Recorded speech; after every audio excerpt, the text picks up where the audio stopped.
The situation here, we have an estimated 10,000 people, West Germans, West Berliners, perhaps East Germans, in front of the Berlin Wall at the Brandenburg Gate. The actual evening of the wall coming down, I lived in Hamburg, and I was watching telly with my mom, and suddenly there was this news line going like through the movie, and it was like, did you just see that? They're shouting here, the wall is dead, the wall is dead.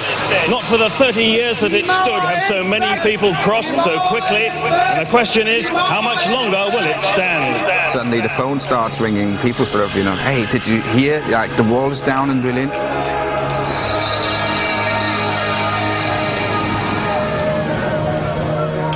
The reason why my mom wanted to leave East Germany was probably because she saw there is no future for me, because, I was brought up as like asking questions, never really sort of taking things for what they are, ask why are they the way they are.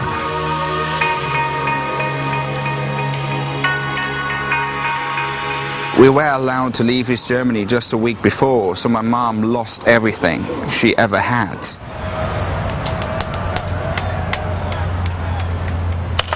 There was something that it's called Ausreiseantrag. It's such a stupid thing, there isn't even a translation for it. Basically, you apply to the Ministry of Inner Affairs that you want to leave the country and the citizenship. That obviously was forbidden, so you've been on the blacklist right away. Every once in a while, which was quite a regular once in a while, you've been called into the Ministry of Inner Affairs and they questioned you. They even separated my mom and myself from each other during those talks, offered ridiculous things like if I stay, they will let her go right away, and vice versa, so like really horrible things to a family. It wasn't easy. I had to go all the way up to Rostock, which is a town in the north of Germany, and then take a train in the morning to go to Hamburg. We didn't really sort of know what to expect at the border too, maybe they arrest us. So I was pretty scared. When we arrived in West Germany, friends of my mom, they picked us up in another town, so we didn't actually go all the way to Hamburg.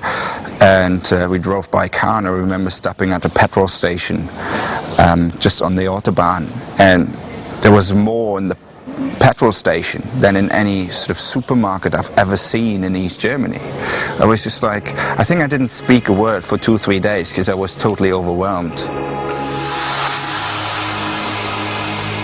It was absolutely for certain the wall's never going to come down. I'm never going to see any of my friends again. So when I said bye, I actually said bye. And it was really strange because 2 weeks later, when I came back to Berlin after the wall went down, it was very difficult to actually find a connection again. This is actually the regional Berlin Wall, and basically in 1990 a lot of artists started doing paintings on here. And it's called the East Side Gallery now. If someone from a different country or even a different city can understand this, but this is like, to me, I don't even know, I couldn't even describe my feelings. It's anger, it's the, the wish to, that something like this never happens again, of course. Berlin experienced 2 world wars. One of them obviously completely devastated the infrastructure of the city.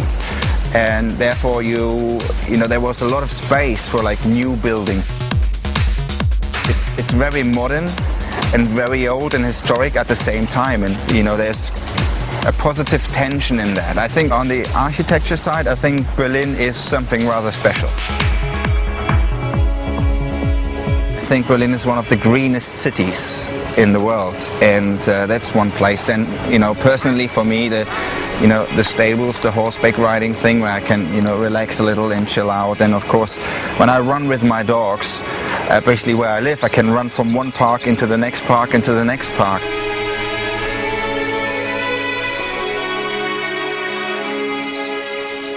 There's always a twist in something. Apparently the reason why I started DJing is because I was so bored with the music in the clubs in Berlin, because it was just really one-dimensional.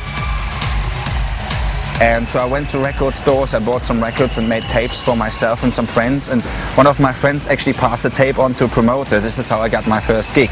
And then I knew, okay, this is what I want to do. Every single gig is still a challenge, is still something where I put all my effort into, and the most important thing is always the next gig.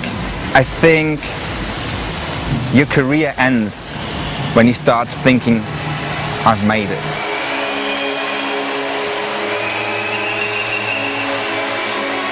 You know, the Berliners kind of like hold together and stick together, and that's something very special, something you probably only experience in Berlin.